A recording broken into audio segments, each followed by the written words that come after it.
GS में आपका स्वागत है। आज ज्योग्राफी का एक महत्वपूर्ण टॉपिक ब्रह्मांड अर्थात कोस्मोलॉजी। इसके अंतर्गत ब्रह्मांड की उत्पत्ति एवं विस्तार, आकाशगंगाएं, तारों का जन्म एवं मृत्यु से संबंधित महत्वपूर्ण फैक्ट को कॉन्सेप्ट के आधार पर डिटेल्स में बताएंगे और लास्ट में ब्रह्मांड से संबंधित जितने भी एग्जाम्स में प्रश्न पूछा जा चुका है उन सभी महत्वपूर्ण प्रश्नों में से इंपॉर्टेंट प्रश्न को एमसीक्यू के आधार पर विश्लेषण भी करेंगे।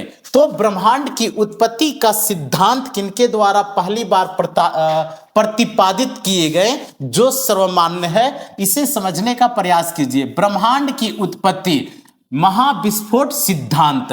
तो महाविस्फोट सिद्धांत किनके द्वारा दिया गया या ब्रह्मांड की उत्पत्ति से संबंधित कौन सा सिद्धांत सर्वमान्य वर्तमान समय में है? तो एक सिद्धांत है जिसे कहा जाता है बिग बैंग सिद्धांत। एक जॉर्ज लेमेंत्रे नाम के कैथोलिक चर्च के पादरी थे बेल्जियम में। उन्होंने 1927 से 1931 ईस्वी के बीच ब्रह्मांड की उत्पत्ति के संदर्भ में एक थ्योरी, एक सिद्धांत प्रतिपादित किए जिनका नाम बिग बैंग सिद्धांत। तो ब्रह्मांड की उत्पत्ति के संदर्भ में बिग बैंग सिद्धांत किनके द्वारा प्रतिपादित किया गया? तो जॉर्ज लेमेत्रे के द्वारा किया गया 1927 से 1931 के बीच। जॉर्ज लेमेत्रे कौन थे? तो बेल्जियम के कैथोलिक चर्च के एक पादरी थे और खगोल शास्त्री भी थे और इन्होंने ही ब्रह्मांड की उत्पत्ति के संदर्भ में बिग बैंग सिद्धांत दिए हैं जो वर्तमान में सर्वमान्य है। ठीक है, ब्रह्मांड इनके अनुसार, इस सिद्धांत के अनुसार क्या था? तो आज से 15 अरब वर्ष पहले ब्रह्मांड अत्यंत सूक्ष्म, अत्यंत गर्म और अत्यंत सघन पिंड था। किस थ्योरी के अनुसार? तो बिग बैंग थ्योरी के अनुसार। और आज से 13.8 अरब वर्ष पहले इसी पिंड में एक विस्फोट होता है जिसे महाविस्फोट सिद्धांत कहा जाता है। इस सिद्धांत को कौन दे रहे हैं? George Lemaître. अब इस सिद्धांत के अनुसार ब्रह्मांड विस्फोट होने के बाद निरंतर फैल रहा है और एक दूसरे पिंड दूर जा रहे हैं और वर्तमान समय तक भी ब्रह्मांड निरंतर फैल रहा है। अब जिसे देखिए, ये पिंड था, यहां इस पिंड जो था ये अत्यंत सघन घनत्व, अत्यंत ताप और अत्यंत सूक्ष्म था। इसमें महाविस्फोट हुआ, तब से जितने भी पिंड है ये सब दूर जा रहा है। तो ये भेज रहा है बाहर, विस्तारित कौन कर रहा है? कौन सी ऐसी शक्ति है? जैसे अब गुरुत्वाकर्षण के बारे में आप जानते होंगे, ग्रेविटी। ग्रेविटी क्या है? तो कोई आकाशीय पिंड या कोई वस्तु अपनी केंद्र की ओर क्या करती है? खींचती है। ठीक है, जैसे कोई वस्तु को यानी हम पृथ्वी से ऊपर फेंकें इसके सतह से, तो पृथ्वी स्वतः क्या करेगी? खींच लेगी। तो कौन सा बल? तो गुरुत्वाकर्षण। तो गुरुत्वाकर्षण है जो खींचने की काम करता है। ठीक है, लेकिन भगाने के लिए, फैलाने के लिए या विस्तार करने के लिए कौन सा ऐसा शक्ति है? तो ब्रह्मांड को विस्तार कर रही है, फैला रही है, कौन सी शक्ति है? गुरुत्वाकर्षण तो सिकुड़ाती है, अपनी ओर खींचती है, तो ब्रह्मांड को फैला रही है। तो ये है डार्क एनर्जी, जो संपूर्ण ब्रह्मांड का 68% डार्क एनर्जी है जिसे हम देख नहीं सकते हैं, लेकिन इस अस्तित्व में, इस ब्रह्मांड में 68% हिस्सा है जो आकर्षित नहीं कर रही है, वो फैला रही है। ठीक है, तो डार्क एनर्जी के माध्यम से ही एक दूसरे जितने भी पिंड है, आकाशगंगाएं सब फैलती जा रही है और एक से दूर होते जा रही है। जैसे यहाँ पे देखिए सघन में है यानी दूरी नजदीक है, इससे दूरी और दूर पे हो गई और इससे और दूरी पर हो गई, यानी निरंतर फैलती जा रही है। कौन? ब्रह्मांड। ठीक है, तो लगभग 13.8 अरब वर्ष पहले ब्रह्मांड में क्या हुआ? यानी इस पिंड में महाविस्फोट हुआ और इस विस्फोट को ही बिग बैंग सिद्धांत के नाम से जाना जाता है, जो निरंतर क्या हो रहा है? लगातार क्या हो रहा है? फैल रहा है। ठीक है, और ये पिंड कैसा था? अत्यंत गर्म, सघन और सूक्ष्म पिंड था और ये पिंड ही क्या हुआ, महाब्लास्ट हुआ, जिसे महाविस्फोट सिद्धांत भी कहा जाता है। जब ये पिंड में महाविस्फोट हुआ तो उस समय अत्यंत गर्म था, धीरे धीरे जैसे दूर गया तो ये पिंड धीरे धीरे क्या होते चला गया, ठंडी होते चला गया। तो पहली बार किसका निर्माण हुआ, ब्रह्मांड महाविस्फोट होने के बाद पहली बार किसे निर्माण हुआ, तो कणों का निर्माण हुआ। कौन सा कण निर्माण हुआ, तो ये हुआ फोटॉन। फोटॉन जो प्रकाश का छोटे छोटे कण है, फोटॉन का निर्माण हुआ, क्वार्ट का निर्माण हुआ, ठीक है, क्वार्ट का निर्माण हुआ। तो क्वार्ट और फोटॉन का निर्माण पहली बार हुआ, ठीक है। इसके बाद परमाणुओं का निर्माण हुआ, यानी प्रोटॉन न्यूट्रॉन का। इसके बाद हाइड्रोजन और हीलियम का निर्माण हुआ, और हाइड्रोजन और धूलकण और हीलियम से मिलकर क्या बने, तारे बने, और तारे का समूह फिर क्या बने, आकाश गंगाएं बने, और आकाशीय पिंड बहुत सारे जैसे ग्रह उपग्रह वगैरह बने, ठीक है। तो यहां से महाविस्फोट होने के बाद धीरे धीरे ठंडी होती गई और ये सब पिंड का निर्माण होती चली गई। किस सिद्धांत के अनुसार, तो बिग बैंग सिद्धांत किसने दिए, जॉर्ज लेमेत्रे ने दिए थे। अब जैसा ही महाविस्फोट हुआ तो क्या क्या जन्म हुआ, किस चीज का जन्म हुआ, अपने अस्तित्व में आया। तो ध्यान दीजिए, जैसा ही इस बिंदु में महाविस्फोट हुआ तब स्थान का जन्म हुआ। किसका, स्थान का, अंतरिक्ष का जन्म हुआ, समय का जन्म हुआ, पदार्थ का जन्म हुआ, ऊर्जा का जन्म हुआ, और प्राकृतिक नियम का जन्म हुआ, ठीक है। तो ब्रह्मांड की उत्पत्ति के बाद ही ये सभी शक्तियां जन्म हुआ, ठीक है। ब्रह्मांड की उत्पत्ति के पूर्व ये सब शक्तियां अपने अस्तित्व में नहीं था, ना ही अंतरिक्ष, ना ही समय, ना ही पदार्थ, ना ही ऊर्जा, ना ही प्राकृतिक नियम, ठीक है। तो ये सब जन्म हुआ कब, तो ब्रह्मांड की उत्पत्ति के बाद होते चला गया, ठीक है। अब देखिए आगे चलकर समझिए, ब्रह्मांड की उत्पत्ति किस सिद्धांत के अनुसार, तो महाविस्फोट सिद्धांत। कुछ वैज्ञानिक कहते हैं कि ब्रह्मांड की उत्पत्ति जो है ये विस्तारित ब्रह्मांडीय परिकल्पना है। महाविस्फोट नहीं हुआ, विस्तारित ब्रह्मांडीय परिकल्पना, ठीक है, ये कुछ कहते हैं। लेकिन सर्वमान्य जो है वो बिग बैंग सिद्धांत है। कौन सा, तो बिग बैंग, याद रखिएगा, बिग बैंग क्या सिद्धांत। बिग बैंग किनके द्वारा प्रतिपादित किया गया, जॉर्ज बिग बैंग, ठीक है, किनके द्वारा प्रतिपादित किया गया, तो ये प्रतिपादित किया गया जॉर्ज लेमेत्रे के द्वारा।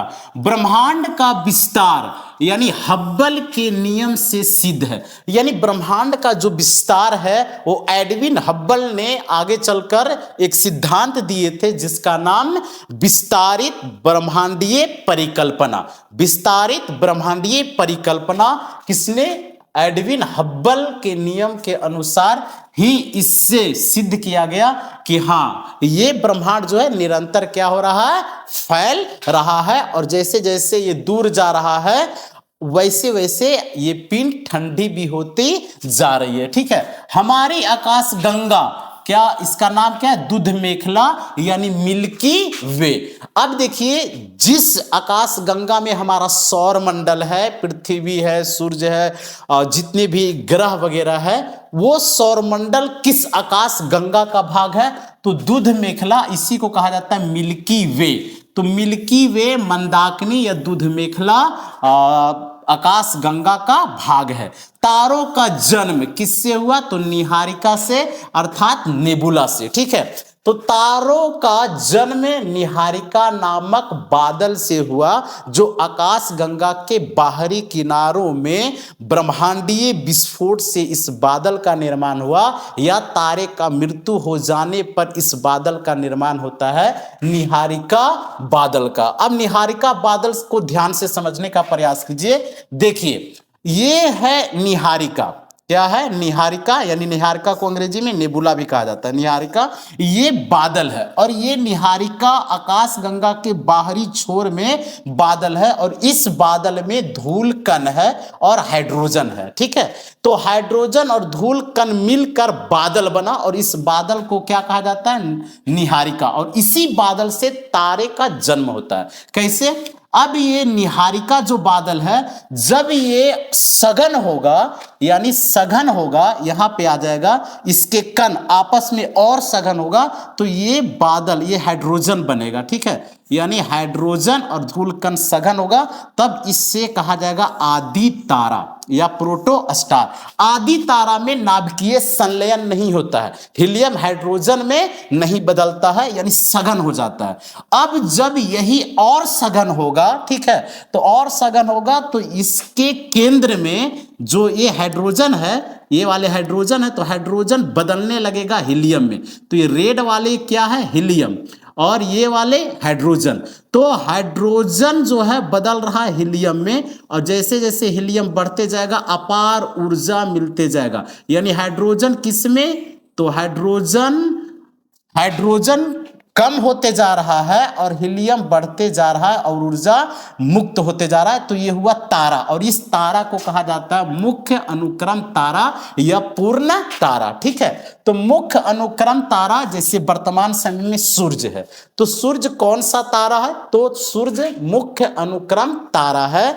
इसमें नाभिकीय संलयन हो रहा है, अर्थात हाइड्रोजन हीलियम में बदल रहा है और अपार ऊर्जा उत्सर्जित हो रहा है। तो सूर्य कौन सा तारा? मुख्य अनुक्रम तारा। ठीक है, अब यहां तक समझ गए होंगे। अब इससे आगे, यदि कोई तारा सूर्य से छोटा है, सूर्य से क्या है? छोटा है, अर्थात 1.44 सौर द्रव्यमान, सौर द्रव्यमान, ठीक है, इससे कम है 1.44 सौर द्रव्यमान से, यानी सूर्य के द्रव्यमान से छोटा तारा है, यह सूर्य के बराबर तारा है। ध्यान दीजिएगा, बहुत ही महत्वपूर्ण, यह सूर्य से छोटा है, यह सूर्य के बराबर है। ठीक है ना, बराबर, सूर्य से छोटा या सूर्य के बराबर तारा है, तो ये बन जाता है श्वेत बामन। क्या बनेगा? श्वेत बामन। ठीक है, और श्वेत बामन फिर आगे चलकर क्या में बदल जाएगा? तो काला बामन,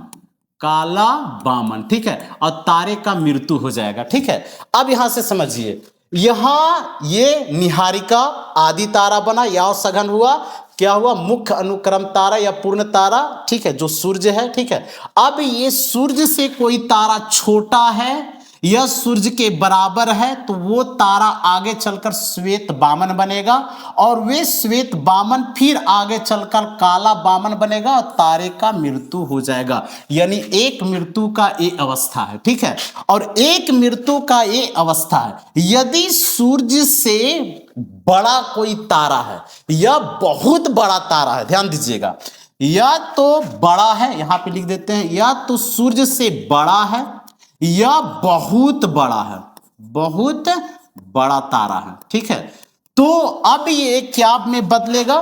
तो ये हो जाएगा सुपरनोवा, यानी ये हो जाएगा, इसे लाल दानव तारा या सुपरनोवा। लाल दानव तारा यहां होगा, इसमें श्वेत बामन के पहले यहां होगा सुपरनोवा।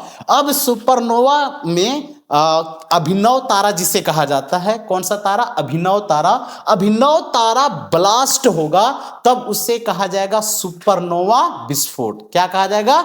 सुपरनोवा विस्फोट। अब सुपरनोवा विस्फोट होगा तो यहां से दो तरह का बनेगा, इसका जो कोर है वो कोर क्या में बदल जाएगा? न्यूट्रॉन तारा में। ठीक है, जो सबसे चमकीला तारा है, न्यूट्रॉन तारा में बदलेगा, और इसमें मृत्यु हो जाएगा आगे चलकर। अब यदि ये इसका यानी बहुत बड़ा है, अभिनव तारा बहुत बड़ा है तो वो क्या में बदलेगा, कृष्ण बीवर यानी ब्लैक होल में बदल जाएगा और ब्लैक होल में तारे का मृत्यु हो जाएगा। ठीक है, या तो न्यूट्रॉन तारा से उधर मृत्यु होगा या ब्लैक होल या कृष्ण बीवर में मृत्यु होगा। ये जो ब्लैक होल है इसमें प्रकाश यदि गया तो ये परावर्तित नहीं होता है। ठीक है, इसी में ये अवशोषित कर लेता है, ऐसा ब्लैक होल है। और ब्लैक होल में कोई वस्तु कोई भी चीज यदि इसमें जाए अपनी ओर खींच लेता है, गुरुत्वाकर्षण शक्ति सबसे ज्यादा इसमें है। ठीक है, किसमें, ब्लैक होल में। इसलिए तारे का मृत्यु इस अवस्था में भी होता है। तो इस अवस्था में कब होगा, जब सूर्य से कोई तारा बड़ा है या बहुत बड़ा है तो अभिनव तारा, सुपरनोवा विस्फोट, चाहे तो न्यूट्रॉन तारा बनेगा या कृष्ण बीवर में जाकर मृत्यु हो जाएगा। ठीक है, तो जो तारे का अभी आप यहां पे देखें, तारों का जन्म किससे होता है, निहारिका नामक बादल से, जिसमें हाइड्रोजन का है गैस और क्या है तो धूलकण है। ठीक है, तारों की ऊर्जा, तो तारों में किस प्रकार की ऊर्जा, नाभिकीय संलयन, ध्यान दीजिएगा, नाभिकीय संलयन यानी हाइड्रोजन बदल जाता है किसमें, हीलियम में। यानी मान लेते हैं ये पूरा गैस है हाइड्रोजन और यही गैस में धीरे धीरे इसके केंद्र में हाइड्रोजन हीलियम में जाएगा। अब धीरे धीरे हाइड्रोजन कम होते जाएगा, हीलियम बढ़ते जाएगा और ऊर्जा मुक्त होते जाएगा। तो हाइड्रोजन हीलियम में बदल रहा है तो क्या होगा, नाभिकीय संलयन। इसलिए सूर्य में कौन सी क्रिया होती है, नाभिकीय संलयन, हाइड्रोजन हीलियम में बदल जाता है। विशाल तारों की मृत्यु सुपरनोवा से होता है। क्या बताएं, सूर्य से बड़ा या बहुत बड़ा तारा है उसका जो मृत्यु होता है वो सुपरनोवा विस्फोट से होता है।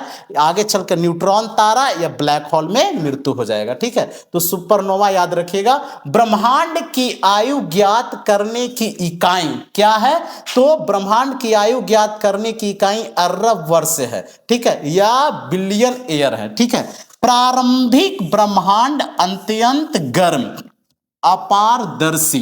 तो जो प्रारंभिक ब्रह्मांड था वो अत्यंत गर्म था, अपारदर्शी था, सघन था, अपार ऊर्जा था। इसमें प्रारंभ में केवल हाइड्रोजन और हीलियम गैस बनी। ठीक है, प्रारंभ में क्या बना, तो हाइड्रोजन और हीलियम गैस बना और यही आगे चलकर हाइड्रोजन हीलियम में बदलते गया तारों का जन्म हुआ और कई तारे मिलकर क्या बना, आकाश गंगा बना। अब यहां पे समझ लीजिए, वो एक आकाश गंगा में 10⁻11 तारे हैं, अर्थात 100 अरब क्या है, तारे। एक आकाश गंगा में 10⁻11 तारे हैं, अर्थात 100 अरब क्या है, तारे हैं। ठीक है, एक आकाश गंगा में। तो जो 100 अरब तारे हैं, 100 अरब, तो ये तारों में, तारों का जैसे सूर्य, तो सूर्य का भी तो ग्रह है और भी ग्रह का उपग्रह है, एक सौर मंडल है, उसी तरह कई तारों का भी सौर मंडल होगा। अब कई तारों का सौर मंडल है वो आपस में जुड़ा हुआ है, तो कई यानी 100 अरब तारों का जो समूह है उसे आकाश गंगा कहा जाता है। और जो शक्ति, ये जो बंधा हुआ है, ये किसके कारण, गुरुत्वाकर्षण के कारण बंधा हुआ है, अर्थात डार्क मैटर के कारण। याद रखिएगा, डार्क मैटर के कारण आपस में बंधा हुआ है, जिसे क्लस्टर कहा जाता है, क्लस्टर। ठीक है ना, क्या कहा जाता है, क्लस्टर। तो तारों, ग्रहों, अन्य आकाशीय पिंडों के समूह जो आकाश गंगा में बंधा हुआ है उसे क्लस्टर कहा जाता है। और कई आकाश गंगा, एक आकाश गंगा है, ये भी आकाश गंगा है, ये भी आकाश गंगा है, और ये सभी को मिलाकर कहा जाएगा सुपर क्लस्टर। आकाश गंगाओं के समूह को सुपर क्लस्टर, और आकाश गंगा है इसके तारों के समूह को जो एक आकाश गंगा में है इसे कहा जाता है क्लस्टर। ठीक है, तो क्लस्टर और सुपर क्लस्टर क्लियर हो गया। आगे चलते हैं, देखिए, भारी तत्व तारों के अंदर बने। जितने भी भारी तत्व है ये सब किसके अंदर बने, तो तारों के अंदर बने। अब इसको समझिए कैसे बने, अब ध्यान दीजिए। देखिए, प्रारंभ में हाइड्रोजन बना, इसके बाद हाइड्रोजन क्या में बदला, हीलियम में बदला। यहां पे नाभिकीय संलयन उत्पन्न हुआ। फिर जब हीलियम कम होते गया और हीलियम के केंद्र में कार्बन बना और फिर कार्बन के केंद्र में क्या बना, तो लोहा बना। ठीक है, भारी तत्व। तो ये सब का निर्माण हुआ, हाइड्रोजन, फिर हीलियम, फिर कार्बन, फिर लोहा का निर्माण हुआ। जैसे यहां देखिए ये हाइड्रोजन है, ये हीलियम है, अब यहां पे कार्बन बनेगा। ठीक है, केंद्र में इसके कार्बन बनेगा, फिर कार्बन के जो केंद्र में है वहां पे लोहा बनेगा। इस तरह भारी गैसों का निर्माण, कहां भारी गैसों का निर्माण, तो ये तारों में भारी गैसों का निर्माण हुआ। ठीक है, किसमें, तो तारों में। अब ध्यान दीजिए, ब्रह्मांड का लगभग 68% भाग डार्क एनर्जी है, बहुत महत्वपूर्ण है। 68%, ब्रह्मांड का 68% भाग क्या है, डार्क एनर्जी। अब डार्क एनर्जी और गुरुत्वाकर्षण दोनों में समझ लीजिए, क्योंकि बहुत इक्सा एग्जाम्स में पूछा गया है। अब जो गुरुत्वाकर्षण है, जैसे मान लेते हैं पृथ्वी का गुरुत्वाकर्षण या सूर्य का या बृहस्पति का, मान लेते हैं पृथ्वी का गुरुत्वाकर्षण क्या है कि यदि कोई पत्थर को फेंकेंगे तो पृथ्वी अपनी केंद्र की ओर क्या करेगी, खींच लेगी। किसके कारण, पृथ्वी के गुरुत्वाकर्षण के कारण। तो खींचती है, गुरुत्वाकर्षण क्या करती है, अपने केंद्र की ओर खींचती है। लेकिन यदि जो डार्क एनर्जी है, यहां पे ध्यान दीजिए, डार्क एनर्जी जो 68% है, ये ढकेलती है, विस्तारित करती है। तो ब्रह्मांड को फैला रही है, ढकेल रही है, खींच नहीं रही है, ढकेल रही है। कौन सा एनर्जी है, तो ब्रह्मांड में 68% एनर्जी है जिसे हम देख नहीं सकते। उस एनर्जी का नाम है डार्क एनर्जी। कौन सा एनर्जी, डार्क एनर्जी। ठीक है, लगभग 27% भाग डार्क मैटर है। अब ये ध्यान दीजिए, डार्क एनर्जी 68% है और 27% भाग क्या है, तो ये है डार्क मैटर। अब डार्क एनर्जी आप समझ गए कि जो विस्तारित कर रहा है। अब डार्क मैटर क्या है, तो ये जो है आकाश गंगाओं के समूह को जोड़ने का काम करती है, या आकाश गंगा में अरबों तारों को जोड़ने का, यानी एक दूसरे को संतुलन बनाने का काम जो करती है, वो कौन सा एनर्जी या कौन सा है, तो डार्क मैटर है। तो जो डार्क मैटर है, ये गुरुत्वाकर्षण का नियम, यानी गुरुत्वाकर्षण है, ग्रेविटी का कार्य करती है, यानी एक दूसरे को संतुलन बनाए रखती है, एक दूसरे को अपने अंदर ही रखती है, बाहर नहीं जाने देती है। ठीक है, तो आकाश गंगा में जितने भी तारे या आकाशीय पिंड समाहित है, ये किसके कारण संतुलन में बना हुआ है, तो डार्क मैटर के कारण। अब ब्रह्मांड फैल रहा है डार्क एनर्जी के कारण। लगभग 5% भाग दृश्य पदार्थ है। दृश्य मतलब जिसे हम देख सकते हैं, वैसे पदार्थ कितने प्रतिशत ब्रह्मांड में है, तो 5% है। ठीक है ना, कितना प्रतिशत, 5%। जैसे पृथ्वी है, चंद्रमा है, सूर्य है, अन्य तारे हैं, जो भी है, ये सब 5% है जिसे देख सकते हैं, यानी दृश्य पदार्थ कितने हैं, 5%। ब्रह्मांड समरूप और समदिश, हर दिशा में समान है। ब्रह्मांड हर दिशा में समान है, ना तो कहीं ज्यादा ना ही कम, यानी समरूप है, सब जगह सामान्य है। ठीक है, और इसकी प्रकृति भी समान है। आगे चलते हैं, देखिए रेड शिफ्ट का अर्थ। अब रेड शिफ्ट क्या है, तो देखिए यहां पे आप हैं, ठीक है, और रेड शिफ्ट को समझ लीजिए, और एक है ब्लू शिफ्ट। ये दोनों कई एग्जाम्स में पूछा गया है। यदि आप यहां पे हैं और आप इसको देख रहे हैं, तो जो वस्तु हमसे दूर जा रही है उसे रेड शिफ्ट कहा जाता है। मतलब जिस आकाश गंगा में आप है, दूध मेखला आकाश गंगा में हमारा सौर मंडल है, और इस दूध मेखला आकाश गंगा से कोई दूसरा आकाश गंगा इस आकाश गंगा से दूर जा रही है, तो उसे कहा जाएगा रेड शिफ्ट। क्लियर है, यानी जो दूर जाती है उसे रेड शिफ्ट कहा जाता है। यहां से देखने पर पहले यहां पे था, फिर यहां गया, फिर यहां गया, अर्थात ये जो पिंड है ये हमसे दूर जा रही है, तो ये होगा रेड शिफ्ट। अब ब्लू शिफ्ट क्या है, तो देखिए रेड शिफ्ट वस्तु का हमसे दूर जाना। ठीक है, रेड शिफ्ट। ब्लू शिफ्ट का अर्थ है वस्तु का हमारी ओर आना।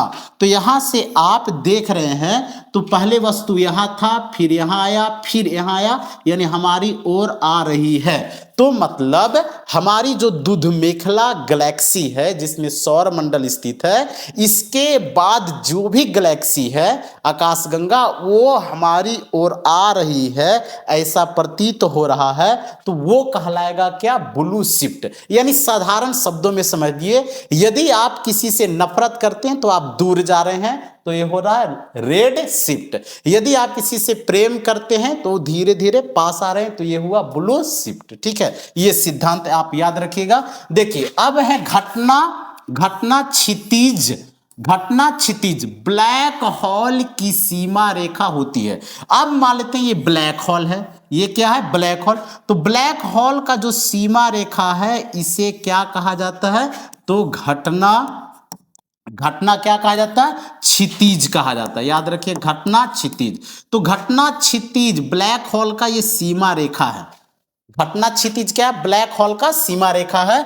घटना क्षितिज के भीतर, यानी घटना क्षितिज के भीतर समय और स्थान की अवधारणा बदल जाती है। क्या होती है? बदल जाती है। तो ब्लैक होल के अंदर स्थान और या फिर क्या कहा जाए तो समय, ये इसका अवधारणा ही बदल जाता है, क्योंकि जो भी यहां पे आता है उसे लुप्त कर लेता है, अपनी ओर आकर्षित कर लेता है, बाहर नहीं जाने देता। ये ध्यान दीजिएगा। ठीक है, ब्रह्मांड का अंत अभी निश्चित नहीं है। अभी वैज्ञानिकों ने कोई अनुमान नहीं लगा पाए कि ब्रह्मांड का अंत कब होगा, ये अनिश्चित है। ठीक है ना, निश्चित नहीं है। नेक्स्ट, आकाश गंगा, मंदाकिनी, मिल्की वे, दूध मेखला। अब देखिए, आकाश गंगा जिसे अंग्रेजी में गैलेक्सी कहते हैं, क्या कहते हैं? गैलेक्सी।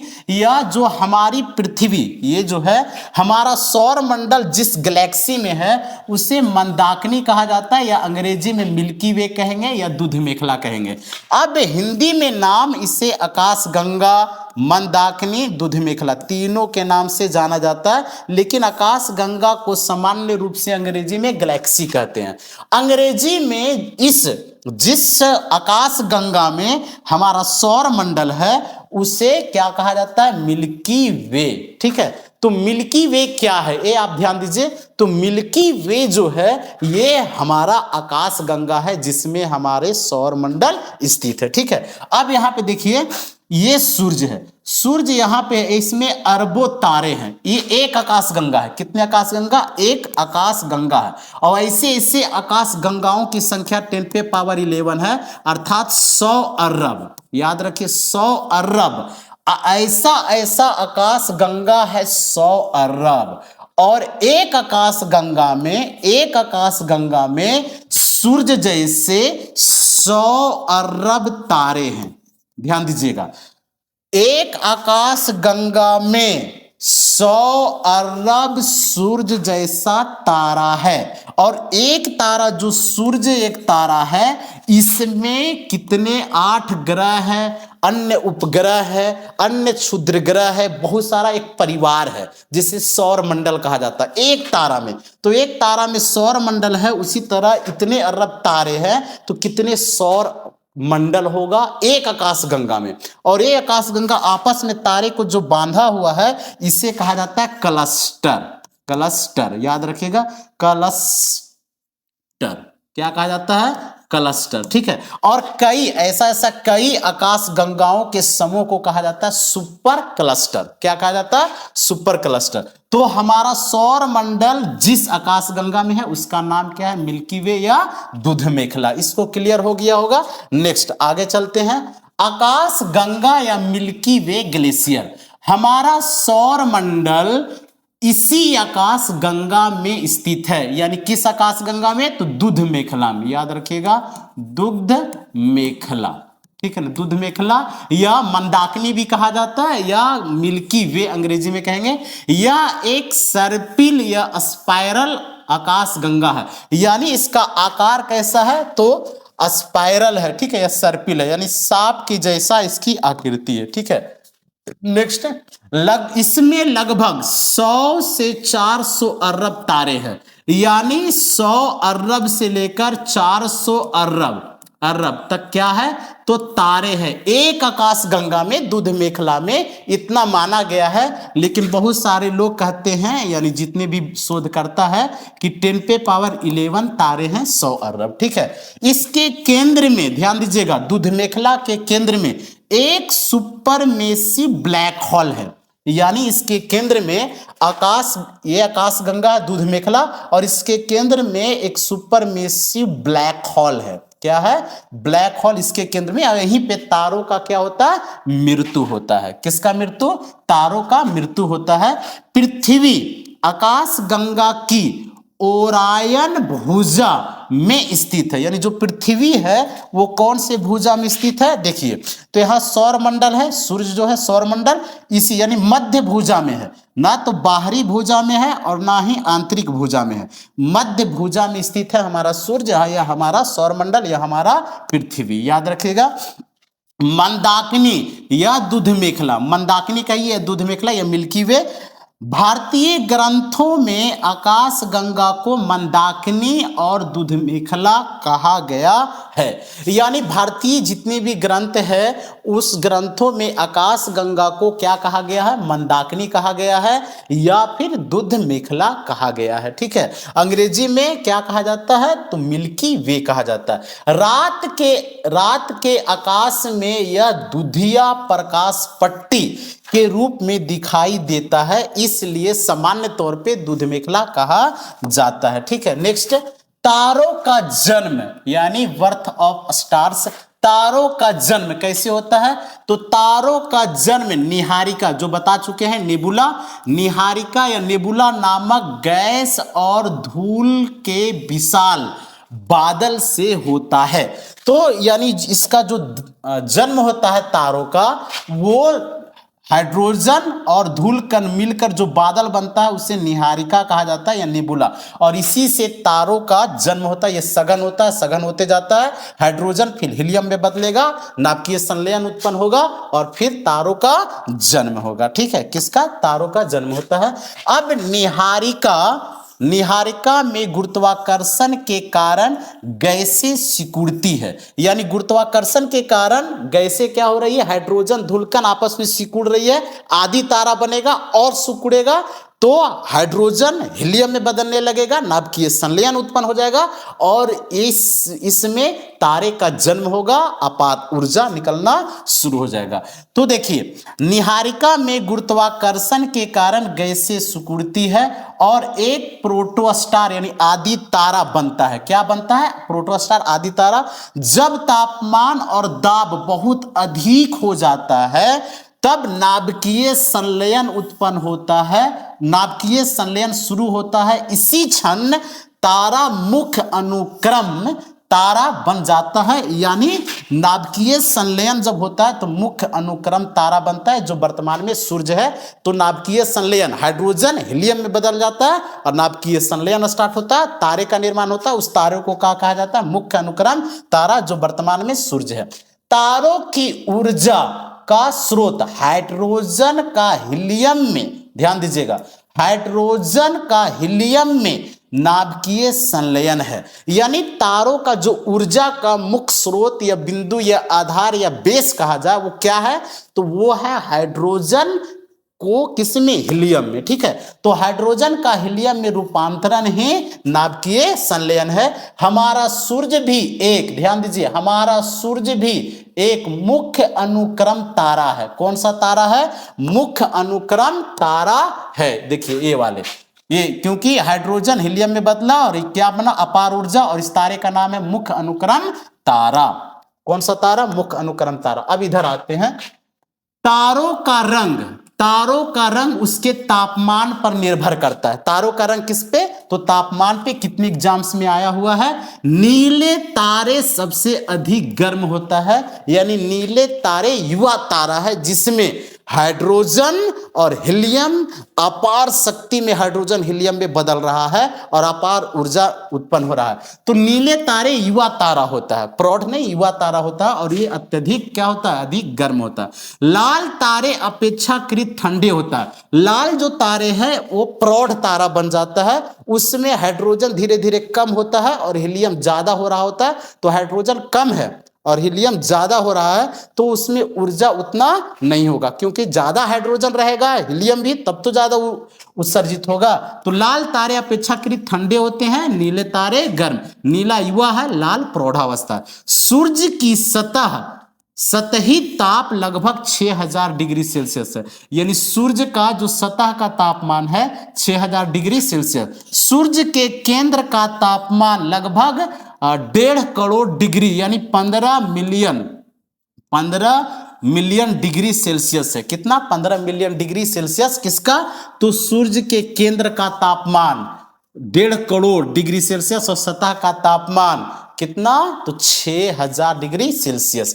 छोटे तारे लाल दानव बनकर शांत रूप में समाप्त हो जाता है, यानी जो छोटे तारे हैं सूर्य से, ध्यान दीजिए यहां पे कितने बार बता चुके हैं, देखिए ये जब सूर्य से कोई तारा छोटा होता है या सूर्य के बराबर होता है तो वे श्वेत बामन बनेगा या लाल दानव तारा बनेगा और फिर काला बामन बनकर ये क्या हो जाता है, मृत्यु के कगार पे चला जाता है, यानी मृत्यु हो जाता है। ठीक है, अब यहां पे समझिए, देखिए विशाल तारे न्यूट्रॉन तारा या ब्लैक होल बनकर बन सकते हैं, यानी जो विशाल तारे हैं सूर्य से जो बड़ा है या बहुत बड़ा है वह अभिनव तारा बनेगा, सुपरनोवा विस्फोट होगा और उसमें चाहे न्यूट्रॉन तारा बनेगा या ब्लैक होल में मृत्यु हो जाएगा। ठीक है, ब्लैक होल से प्रकाश भी बाहर नहीं निकल सकता है, इतना गुरुत्वाकर्षण शक्ति है कि कोई चीज उसमें जाए वो वापस नहीं आएगा। ठीक है, तो ब्लैक होल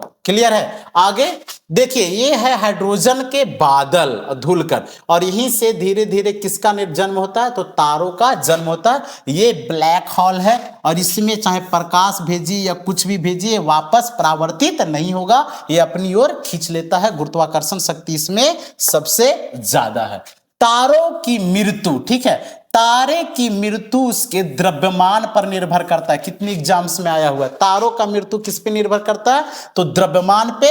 छोटे और मध्य आकार के तारे अंत में श्वेत बौने बनते हैं, ठीक है, यानी व्हाइट ड्वार्फ बनते हैं, श्वेत बामन जिसे कहा जाता है। ठीक है, अंत में श्वेत बौने बनते हैं, ठीक है, श्वेत बामन, और फिर लास्ट में काला बामन होकर मृत्यु हो जाता है। अत्यधिक विशाल तारे सुपरनोवा विस्फोट के बाद न्यूट्रॉन तारा या ब्लैक होल में परिवर्तित हो जाता है। सूर्य से बड़ा या बहुत बड़ा तारा है तो वो सुपरनोवा विस्फोट होगा, अभिनव तारा, और फिर इसमें न्यूट्रॉन तारा में बदलेगा या ब्लैक होल में समाप्त हो जाएगा। ठीक है, ब्लैक होल का गुरुत्वाकर्षण इतना अधिक होता है कि प्रकाश भी नहीं निकल सकता, यानी प्रकाश भी परावर्तित नहीं हो पाता है। सबसे ज्यादा गुरुत्वाकर्षण शक्ति ब्लैक होल में होता है, इसलिए तारे का मृत्यु होता है। अब देखिए एमसीक्यू के आधार पे बहुत सारे एग्जाम्स में इस तरह का प्रश्न पूछा गया है जो डिटेल्स में बताएंगे अभी। ठीक है, पहला प्रश्न है, ब्रह्मांड की उत्पत्ति से संबंधित सर्वाधिक मान्य सिद्धांत कौन सा है? तो स्थिर अवस्था सिद्धांत, बिग बैंग सिद्धांत, तारा विस्फोट सिद्धांत, सौर सिद्धांत। तो वो कौन सा है? बिग बैंग सिद्धांत यानी महाविस्फोट सिद्धांत कहा जाता है और इसका प्रतिपादित जॉर्ज लेमेत्रे के द्वारा 1927 से 1931 ईस्वी के बीच दिया गया, जो बेल्जियम के कैथोलिक चर्च के पादरी थे। बिग बैंग सिद्धांत के अनुसार ब्रह्मांड की आयु लगभग कितनी मानी जाती है? तो ब्रह्मांड की आयु 4.6 अरब वर्ष, 10 अरब वर्ष, 13.8 अरब वर्ष, 20। तो वर्तमान समय में आज से 13.8 अरब वर्ष पहले ब्रह्मांड का महाविस्फोट हुआ। अब तब से ब्रह्मांड निरंतर फैल रहा है, तो कितना? 13.8 अरब वर्ष पूर्व। तीसरा, ब्रह्मांड के विस्तार का प्रमाण किस घटना से मिलता है? तो ब्रह्मांड का विस्तार का प्रमाण रेड शिफ्ट से, ब्लू शिफ्ट से, गुरुत्वाकर्षण से, अपरिवर्तन से। ठीक है, रेड शिफ्ट जो क्या है, ये हमसे कोई वस्तु दूर जा रही है। ठीक है, यानी कोई भी आकाशीय पिंड से कोई दूसरा आकाशीय पिंड दूर जा रही है तो वो रेड शिफ्ट है। ब्लू शिफ्ट क्या है, जो हमारी ओर कोई वस्तु आ रही है तो वो होगा क्या, ब्लू शिफ्ट। ठीक है, गुरुत्वाकर्षण यानी केंद्र की ओर खींचती है, अपरिवर्तन यानी रिफ्लेक्शन। ठीक है, तो ये क्या है, तो ये मान लेते हैं प्रकाश गई और फिर ये परावर्तित हो गई, वापस चली आई, तो ये होता है रिफ्लेक्शन। ठीक है, अब यहां पे समझिए, अब ब्रह्मांड के विस्तार का परिमाण किस घटना से मिलता है, तो ये होगा कौन सा, तो रेड शिफ्ट होगा, क्योंकि हमसे दूर जा रही है, ब्रह्मांड फैल रही है, इसका आंसर ए होगा। ठीक है, नेक्स्ट, आकाश गंगा यानी मिल्की वे किस प्रकार की आकाश गंगा है, यानी किस प्रकार की आकाश गंगा है मिल्की वे, तो दीर्घवृत्ताकार, अनियमित, सर्पिल या गोलाकार। तो हमारा जो आकाश गंगा है मिल्की वे स्पाइरल है, सर्पिल है, यानी सांप के आकार के जैसा है, सर्पिला है। ठीक है, यह सर्पिल। नेक्स्ट, हमारा सौर मंडल आकाश गंगा के किस भाग में स्थित है, तो हमारा सौर मंडल कह रहा है केंद्र में, आकाश गंगा के केंद्र में नहीं है,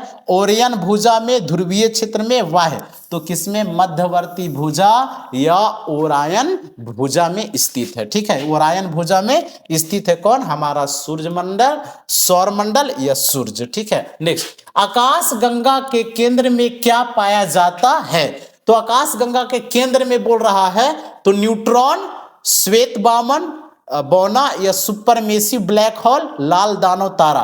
तो आकाश गंगा के केंद्र में सुपरमेसिव ब्लैक होल है, सुपरमेसिव ब्लैक होल है। ठीक है, कौन सा, तो सुपरमेसिव ब्लैक होल है। देखिए, आकाश गंगा है, आकाश गंगा के केंद्र में यहां पे ब्लैक होल होता है और इसे सुपरमेसिव ब्लैक होल कहा जाता है, बाकी ये सब तारे हैं। अब एक आकाश गंगा में कितने 100 अरब तारे हैं, जिसमें एक तारा सूर्य भी है। ठीक है, जिसका सौर मंडल, उसके परिवार को सौर मंडल कहा जाता है, जिसमें पृथ्वी है और पृथ्वी में 8 अरब जनसंख्या है जो अपने अपने अधिकारों के लिए लड़ रहे हैं। चलिए नेक्स्ट, तारे मुख्यतः किससे बनते हैं, तारे मुख्यतः किससे बनते हैं, ऑक्सीजन एवं नाइट्रोजन से, हाइड्रोजन हीलियम से, कार्बन लोहा से, नाइट्रोजन कार्बन से। तो तारे किससे बनते हैं, तो हाइड्रोजन और हीलियम से। ठीक है, निहारिका में हाइड्रोजन और हीलियम जब होगा तो नाभिकीय संलयन होगा, तारे का जन्म होगा। तारों का जन्म किस विशाल गैसीय बादल से होता है, तो निहारिका नेबुला नामक बादल से होता है। क्षुद्र ग्रह, ये तो मंगल और बृहस्पति के बीच घूम रही है। ठीक है, धूमकेतु ग्रह संख्या 8 है। चलिए देखिए, तो ये आंसर क्या होगा, निहारिका। नेक्स्ट, सूर्य किस प्रकार का तारा है, लाल दानव, श्वेत बौना, मुख्य अनुक्रम तारा, न्यूट्रॉन तारा। तो कौन सा है, मुख्य अनुक्रम तारा है। वर्तमान समय में जो सूर्य है मुख्य अनुक्रम तारा है, जिसमें हाइड्रोजन तीव्र गति से हीलियम में बदल रहा और नाभिकीय संलयन हो रहा है। ठीक है, और अपार ऊर्जा मुक्त। जब तारे में नाभिकीय संलयन प्रारंभ होता है तब वह क्या कहलाता है, तो जब नाभिकीय संलयन प्रारंभ होता है तो प्रोटोस्टार नहीं, प्रोटोस्टार तारा आदि तारा में नाभिकीय संलयन नहीं होता। मुख्य अनुक्रम तारा, मुख्य अनुक्रम तारा में नाभिकीय संलयन प्रारंभ होता है, अर्थात हाइड्रोजन हीलियम में बदलना शुरू होता है, अपार ऊर्जा मुक्त होता है। सुपरनोवा विस्फोट से तारों का मृत्यु होता है, यानी तारों का मृत्यु का प्रारंभिक चरण है कौन, सुपरनोवा विस्फोट, जो आगे चल के न्यूट्रॉन तारा बनता है या ब्लैक होल में मृत्यु हो जाता है। ब्लैक होल क्या है, तो केंद्र के आकाश गंगा के केंद्र में स्थित है और सबसे ज्यादा गुरुत्वाकर्षण ब्लैक होल में है, जो प्रकाश को भी परावर्तित नहीं कर पाती है। ठीक है, अत्यधिक विशाल तारे की मृत्यु पर क्या बन सकता है, तो ग्रह नहीं। ठीक है, धूमकेतु भी नहीं, ब्लैक होल और उपग्रह। तो अत्यधिक विशाल तारे की मृत्यु पर क्या बन सकता है, तो ब्लैक होल। ठीक है, ब्लैक होल बन सकता है। ठीक है, नेक्स्ट, आकाश गंगा में तारों की अनुमानित संख्या कितनी है? 10 लाख, 10 करोड़, 100 से 400 अरब, 1 ट्रिलियन? नहीं, कितना है? 1 ट्रिलियन से अधिक नहीं, 100 से 400 अरब तारे। ठीक है, 10 पे पावर याद रखिए 11 है। ठीक है, 11 शून्य दे दीजिए और दहा दीजिए। नेक्स्ट आगे, ब्रह्मांड की सबसे छोटी ज्ञात इकाई क्या मानी जाती है? तो देखिए, ब्रह्मांड की सबसे छोटी परमाणु, क्वार्क, अणु, तारा। तो क्या है? क्वार्क है। याद रखिए, सबसे छोटा। क्वार्क से बड़ा परमाणु, ठीक है, क्वार्क से बड़ा क्या है? परमाणु। ठीक है, और परमाणु से बड़ा जितना भी आ जाता है तो ये कण आता है, अणु। ठीक है, कण। याद रखिए, तो सबसे छोटा ब्रह्मांड का है वो कौन है? क्वार्क है। ठीक है, नेक्स्ट, बिग बैंग के तुरंत बाद ब्रह्मांड की अवस्था कैसी थी? तो बिग बैंग के तुरंत बाद बोल रहा है ब्रह्मांड की अवस्था, तो ठंडी और स्थिर, अत्यंत गर्म एवं सघन, ठोस अवस्था, अपरिवर्तनीय। तो ये होगा अत्यंत गर्म एवं सघन, ऑप्शन बी। क्लियर है? नेक्स्ट, मंदाकिनी, दूधमेखला, मिल्की और मिल्की वे किसके नाम है? तो तारे का नाम, तारे का नाम नहीं, ग्रह का नाम नहीं, आकाश गंगा। ठीक है, आकाश गंगा का नाम है। निहारिका तो बादल है, हाइड्रोजन धूलकण का। तो हमारा सौर मंडल जिस आकाश गंगा में स्थित है उसे क्या कहा जाता है? मंदाकिनी, दूधमेखला या मिल्की वे कहा जाता है। तो आज यहीं तक, थैंक यू।